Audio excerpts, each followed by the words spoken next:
ഇന്നത്തെ സാഹചര്യത്തിൽ ഒരു കോൺഗ്രസിന് UDF-ന് ബാലികേറ മലയാണ്. എൻ്റെ സ്ഥാനാർത്ഥി മാറുന്നില്ലെങ്കിൽ അവരെ സംബന്ധിച്ച് UDF-ന് ആ മണ്ഡലം നേരത്തെ തന്നെ എഴുതി തള്ളാവുന്ന ഒന്നായിരിക്കും എന്നാണ് എനിക്ക് എൻ്റെ ഒരു നിഗമനം. ഈ പൂർണ്ണമായിട്ട് രാഷ്ട്രീയം അല്ലെങ്കിൽ പോലും ഒരു ഇടതുപക്ഷ ചായ്വുള്ള മനസ്സ് മണ്ഡലത്തിൽ ഉണ്ടാക്കാൻ രവീന്ദ്രൻ മാഷ് തുടങ്ങി വെച്ച തുടർന്ന് പോകാൻ ഏറെക്കുറെ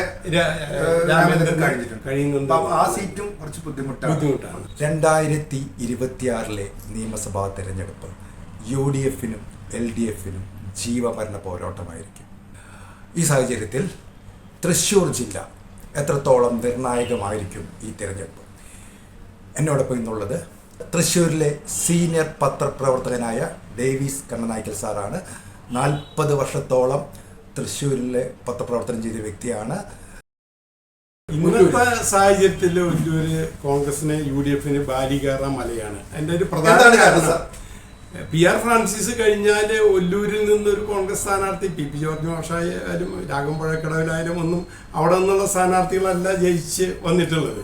അപ്പോൾ സ്വാഭാവികമായിട്ടും ഒല്ലൂരിനെ സംബന്ധിച്ചിടത്തോളം രാജൻ്റെ പ്രവർത്തനം എനിക്ക് തോന്നുന്നത് നമ്മുടെ ജില്ലയിൽ തന്നെ ഏറ്റവും അധികം മണ്ഡലത്തെ പരിപാലിക്കുന്ന ഒരു ജനപ്രതിനിധി മന്ത്രി.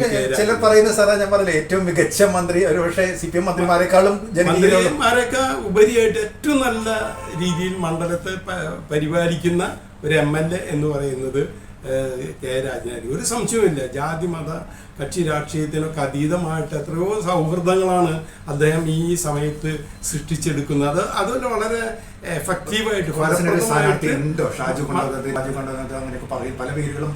കോടങ്കണ്ടത്ത് ഒരുപാട് വിഷയങ്ങളിൽ മണ്ഡലമായിട്ട് ബന്ധപ്പെട്ട ഒരുപാട് വിഷയങ്ങളിൽ ഇടപെടുന്ന ഒരു വ്യക്തിയാണ്. അത് കോടതിയിലായിട്ടും നിയമപരമായിട്ടും അല്ലാതെയുള്ള പല കാര്യങ്ങളും. പക്ഷെ അതെ, രാജനെ പോലെ ഒരു സ്ഥാനാർത്ഥിയെ നേരിടാൻ തക്ക ഒരു അടിത്തറ സൃഷ്ടിക്കാൻ അദ്ദേഹത്തിന് കഴിഞ്ഞു എന്ന് നമുക്ക് നിഷ്പക്ഷമായിട്ട് പറയാനായിട്ട് സ്ഥാനാർത്ഥി മാറുന്നില്ലെങ്കിൽ 3 ടേമാണ് രാജൻ മത്സരിക്കാൻ. എന്തുകൊണ്ടെങ്കിൽ അവരെ സംബന്ധിച്ച് UDF-ന് ആ മണ്ഡലം നേരത്തെ തന്നെ എഴുതി തള്ളാവുന്ന ഒന്നായിരിക്കും എന്നാണ് എനിക്ക് എൻ്റെ ഒരു നിഗമനം എന്ന് പറയുന്നത്. എങ്ങനെയായിരിക്കും വടക്കാഞ്ചേരി പിടിച്ചെടുക്കാനുള്ള കോൺഗ്രസിന്റെ മോഹങ്ങൾക്ക് ഇക്കുറി UDF-ന്റെ മോഹങ്ങൾക്ക് 2026 എന്തായിരിക്കും സാർ?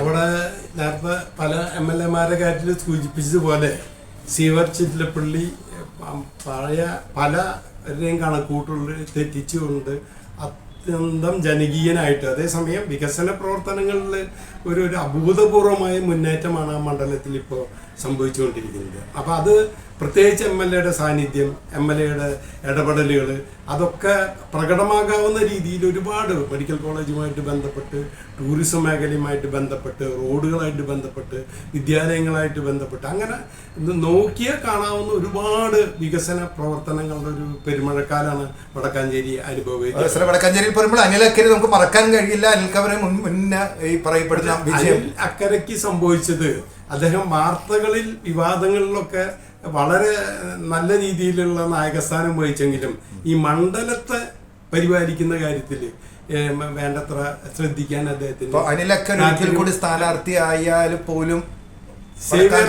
അവിടെ രണ്ടാമത്തെ ടൈമിലേക്ക് പോകും മറിക്കുക എന്നുള്ളത് പ്രതീക്ഷകൾക്ക് അപ്പുറമാണ്.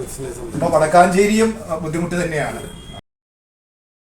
അടുത്ത മണ്ഡലം എന്ന പുതുക്കാട് മണ്ഡലമാണ്.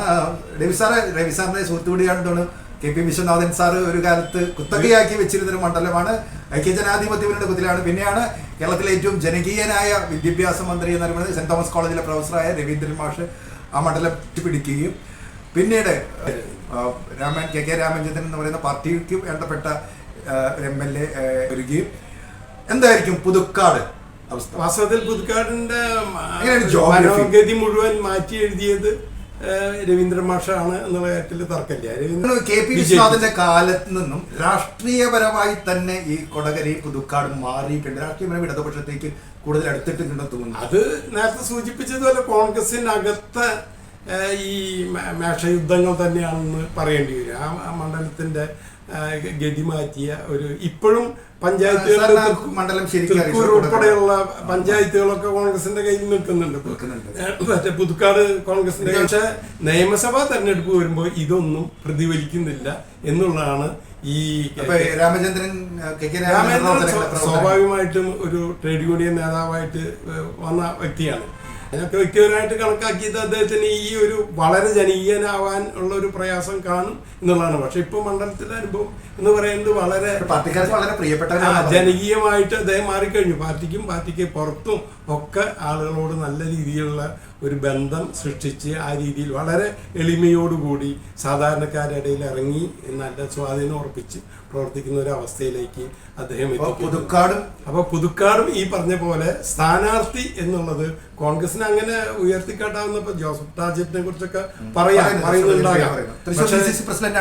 അതെ, അദ്ദേഹത്തിന് പോലും ഇങ്ങനെ ഈ രീതിയിൽ വളരെ അടിത്തട്ടിലേക്ക് ഇറങ്ങി ഒരു ബന്ധം സൃഷ്ടിച്ചെടുക്കാൻ ഉള്ള സാവകാശമോ സമയമോ ഒന്നും ജില്ലാ പഞ്ചായത്ത് അംഗമാണ് അദ്ദേഹം, അവിടുത്തെ പ്രതിപക്ഷ നേതാവാണ്, എങ്കിലും കഴിഞ്ഞിട്ടില്ല എന്നുള്ളതാണ് ഒരു വാസ്തവം. അപ്പം അതിൻ്റെ കൂടെ ഈ പൂർണ്ണമായിട്ട് രാഷ്ട്രീയം അല്ലെങ്കിൽ പോലും ഒരു ഇടതുപക്ഷ ചായ്വുള്ള മനസ്സ് മണ്ഡലത്തിൽ ഉണ്ടാക്കാൻ രവീന്ദ്രൻ മാഷ് തുടങ്ങി വെച്ച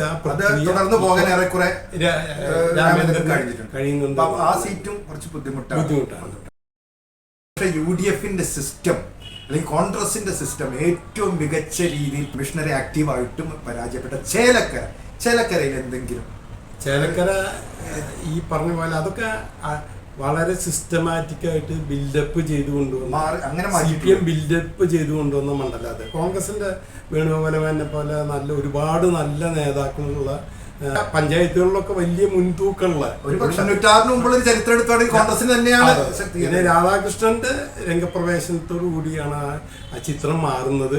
ഏകദേശം അതേ ഫുഡ് സ്റ്റെപ്പിൽ തന്നെയാണ് കാലടിപ്പാതകളിലൂടെ തന്നെയാണ് പ്രദീപും ഏകദേശം അദ്ദേഹത്തിന്റെ രാഷ്ട്രീയ പ്രവർത്തനവും ജീവിതമൊക്കെ അങ്ങനെ രൂപപ്പെടുത്തി എളുപ്പമല്ല. ഏറ്റവും എന്തെങ്കിലും സാധ്യതയുണ്ടെങ്കിൽ കഴിഞ്ഞ തെരഞ്ഞെടുപ്പിൽ അത് പ്രതിഫലിക്കേണ്ടതായിരുന്നു. അതിലൊരു സ്ഥാനാർത്ഥി എന്നതിലൊരു സ്വല്പം കാരണം ലോക്സഭയിൽ തോറ്റ ഉടനെ ആ സ്ഥാനാർത്ഥിയെ തന്നെ ഇന്നത്തെ സാഹചര്യത്തിൽ കയ്പമംഗലത്തെ കുറിച്ച് ചർച്ചയ്ക്ക് ആവശ്യമുണ്ട്. കയ്പമംഗലത്തില് ടൈസൺ മാഷ അട്ടിമറിക്കുക എന്നുള്ളത് പക്ഷേ ഇപ്പം വലിയ ചെറിയ വാർത്തകളൊക്കെ പലയിടത്തും വരുന്നു. ടൈസൺ മാറി ഇപ്പോഴത്തെ നിലവിലുള്ള തൃശ്ശൂർ ജില്ലാ സെക്രട്ടറി പാർട്ടിയുടെ രീതി അനുസരിച്ച് അവര് CPIക്ക് സ്ഥാനാർത്ഥി ജില്ലാ സെക്രട്ടറിയുടെ പേരാണ് പലരും അങ്ങനെ ഒരു സൂചനകളൊക്കെ കേൾക്കാണ്. അങ്ങനെ ഒരു സ്ഥാനാർത്ഥി മാറിയാൽ പോലും അവിടെ കയ്പമംഗലം ഒരു ഉറച്ച CPM ഐക്യ അത് ഒരു സ്ഥിര നിക്ഷേപം പോലെ പറയാവുന്ന ഒരു അതിനെ മറയ്ക്കാൻ തക്ക ഒരു സ്ഥാനാർത്ഥി എന്ന് പറഞ്ഞാൽ അവിടെയും പ്രതാപന്റെ പേര് പലപ്പോഴും കേൾക്കാറുണ്ട്. പക്ഷെ ഒരു റിസ്ക് എടുക്കുമെന്ന് എനിക്ക് തോന്നുന്നില്ല. കയ്പമംഗലം ഇടതുപക്ഷത്തിന് തന്നെ ഉറച്ച സീറ്റുകളിലൊന്നും തന്നെയാണ്. അടുത്ത സീറ്റ് സാറേ നാട്ടിക ഒരു സംവരണ മണ്ഡലമാണ്. നാട്ടിക വാസ്തവത്തിൽ നഷ്ടപ്പെടുകയാണെങ്കിൽ കഴിഞ്ഞ തവണ പോകേണ്ടിയിരുന്നു. കാരണം ഗീതാ ഗോപിയുടെ കുറിച്ചിട്ട് അത്ര ഒരു പാർട്ടിക്കകത്ത് തന്നെ ഒരുപാട് എതിരഭിപ്രായങ്ങൾ, മുന്നണിയിലെ എതിരഭിപ്രായങ്ങളൊക്കെ ഉണ്ടായിരുന്ന ഒരു MLA ആയിരുന്നു. അപ്പം അങ്ങനെയാണ് മുകുന്ദൻ വരുന്നത്. മുകുന്ദൻ വളരെ സാധാരണക്കാരനായിട്ടുള്ള ഒരു വ്യക്തിയാണ്. സ്ഥാനാർത്ഥി എന്നുള്ള അതിലൊരു നിയമസഭാ സ്ഥാനാർത്ഥിയുടെ ഒക്കെ ഗൗരവം നമ്മൾ കണക്കിലെടുത്ത വളരെ സാധാരണക്കാരനായിട്ടുള്ള സ്ഥാനാർത്ഥി. പക്ഷെ അദ്ദേഹം ഈ പറഞ്ഞ പോലെ കിട്ടിയ അവസരത്തിനകത്ത് ഉയർന്ന് മണ്ഡലത്തിൽ പ്രവർത്തിക്കുന്നുണ്ട്. ജനങ്ങളുമായിട്ട് കക്ഷി രാഷ്ട്രീയത്തിനൊക്കെ അതീതമായിട്ട് ബന്ധങ്ങളൊക്കെ സ്ഥാപിച്ചിട്ട് നിൽക്കുന്നുണ്ട്. അപ്പം അവിടെ അദ്ദേഹത്തെ ഈ പറഞ്ഞ പോലെ കോൺഗ്രസിന് അങ്ങനെ പ്രൊജക്റ്റ് ചെയ്യാവുന്ന ഒരു സ്ഥാനാർത്ഥിനെ ഒന്നും ഇതുവരെ പറഞ്ഞു കേൾക്കാനില്ല. നാട്ടിയെ കുറിച്ച് കോൺഗ്രസ്സുകാർക്കും വലിയൊരു അങ്ങനെ മത്സരിച്ചിട്ട് വലിയ ഫലമുണ്ട് എന്നുള്ളൊരു കണക്ക് കൂട്ടൽ അവർക്ക് തന്നെ വാസ്തവത്തിൽ ഇല്ല. ഇത്രയും നേരം എന്നോട് സംസാരിക്കുന്നു. Thank you sir.